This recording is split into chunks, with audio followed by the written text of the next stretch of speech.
सभी दीदियों को मेरा प्यार भरा जोहार।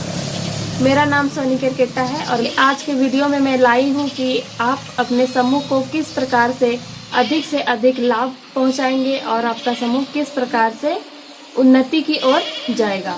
तो दीदी, अगर आप चाहते हैं कि आपका समूह उन्नति करे और आपके समूह को अधिक से अधिक लाभ हो, तो आपको इन 5 सूत्रों को पालन करना बहुत ज़रूरी है। तो हम आपको बताएंगे आज के वीडियो में कि वो 5 सूत्र कौन कौन से हैं जिन्हें कि आपको पालन करना है और क्यों करना है। नहीं करने से आपके समूह में कैसे हानि पहुंचेगा। तो दीदी, आइए हम जानते हैं हमारे पहले सूत्र के बारे में। हमारा पहला सूत्र है नियमित साप्ताहिक बैठक करना। तो जैसे कि दीदी, हम नियमित साप्ताहिक बैठक करते हैं तो हम सभी दीदी एक स्थान पर इकट्ठे होते हैं और साप्ताहिक बचत करते हैं। लेकिन अगर हम साप्ताहिक बैठक नहीं करते हैं तो ऐसा होता है कि हम एक सप्ताह में नहीं बैठे, अगले सप्ताह भी नहीं बैठे, कभी कभी बैठे या महीना में एक बार बैठे, तो इससे जो हम बचत जमा करते हैं उनमें प्रभाव पड़ती है। और ऐसा होता है कि अगर हम महीना में एक बार बैठ रहे हैं तो महीने में 4 सप्ताह आ गए और 4 सप्ताह के 80 रुपए हो गए। तो ऐसा होता है कि कोई दीदी 80 रुपये देने में भी सक्षम नहीं हो पाती है। लेकिन अगर हम 20-20 रुपये करके देते हैं तो हमारा जो बचत है वो सही तरीके से जमा हो पाता है और किसी दीदी को भार भी नहीं होता है। तो इसीलिए हमें नियमित साप्ताहिक बैठक करना चाहिए। और अब हम जानते हैं हमारे दूसरे सूत्र के बारे में। तो दीदी, हमारा दूसरा सूत्र है नियमित बचत जमा करना। दीदी, जैसे कि हम नियमित साप्ताहिक बैठक बैठते हैं तो हमें हर एक बैठक में बचत जमा करना बहुत ज़रूरी है, क्योंकि हम बचत ही जमा नहीं करेंगे तो हमारे पास पैसों की कमी होगी और हम ऋण को अधिक से अधिक नहीं दे पाएंगे। और हम ऋण ही नहीं देंगे तो हमारे पास ब्याज भी नहीं आएगा। तो ये भी हमारे समूह को घाटे की ओर ले जाता है। तो दीदी, अगर आप चाहते हैं कि आपका समूह उन्नति करे तो हमें प्रत्येक सप्ताह सही प्रकार से बचत करना है। और अब हम जानते हैं हमारे तीसरे सूत्र के बारे में। तो दीदी, हमारा तीसरा सूत्र है आंतरिक उधार देना है। तो यहाँ पे 2 बातें स्पष्ट होती है, पहला आंतरिक और दूसरा होती है उधार।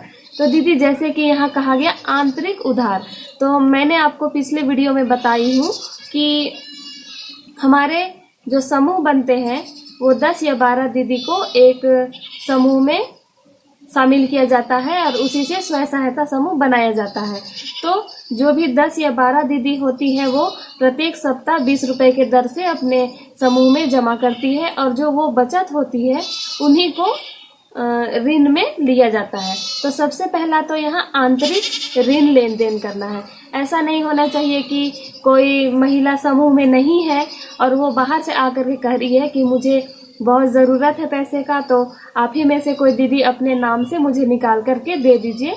तो आपको नहीं देना है, क्योंकि अगर आप ऐसा करेंगे तो आपका समूह घाटे में जा सकता है। क्योंकि अगर वो बाहर की महिला है और वो पैसे को चुकाना नहीं चाहेगी तो उसे आप चुकाने के लिए भी नहीं कह सकते हैं, क्योंकि वो बाहर की महिला है, वो रोज समूह में भी नहीं आएगी। आप उसे मिलेंगे नहीं मिलेंगे उसका भी कोई गारंटी नहीं है और गारंटी नहीं है कि वो समूह में आके चुकाएगी ही। और ऐसे में जो दीदी के नाम से वो महिला पैसे लेगी वो दीदी फंस सकती है।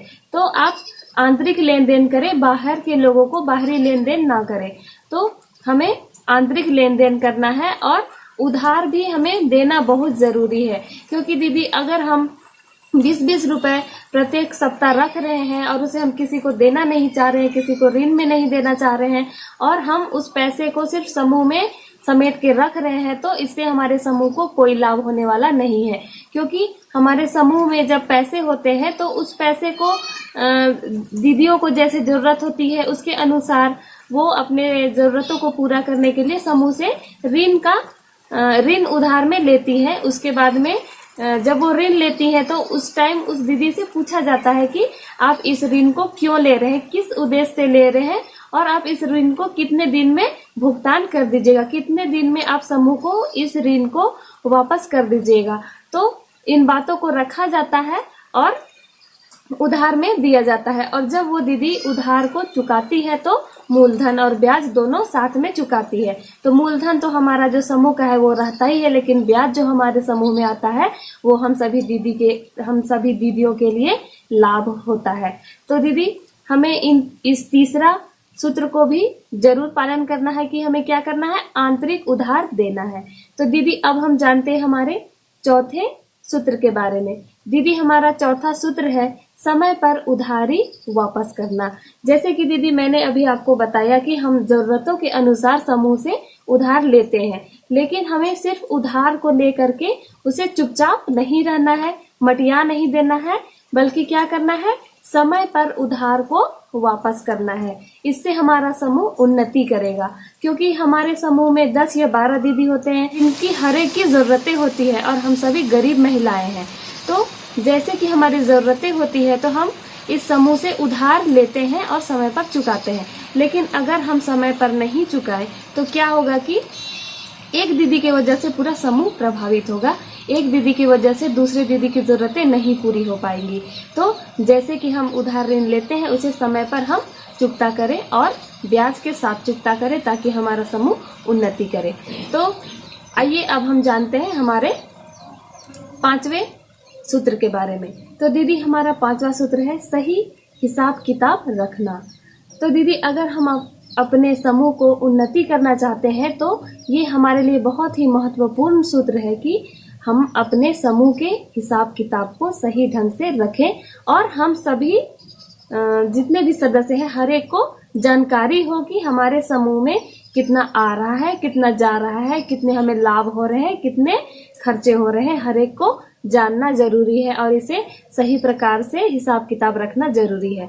जैसे कि दीदी अगर हमारे समूह में नियमित बैठक नहीं हो पाएंगी और अगर हम महीना में एक बार बैठेंगे तो ऐसा होगा कि जो हमारी पुस्तक संचालक होती है उनको भी लिखने में बहुत प्रकार की कठिनाइयां आती है। बहुत बार छूट जाते हैं कि किस दिन किसने कितना दंड दिया, किसने कितना किस्त दिया, कितना ब्याज दिया, कितना किसने बचत जमा किया, हर एक चीजों को याद रखने में बहुत कठिनाई होती है। तो अगर हम नियमित रूप से साप्ताहिक बैठक करते हैं तो हमारा जो हिसाब किताब रखना होता है वो भी बहुत अच्छे ढंग से हो पाता है। तो जब हम अच्छे ढंग से अपने हिसाब किताब को रखते हैं तो हमारा समूह उन्नति करता है और हमारे समूह को लाभ पहुंचती है।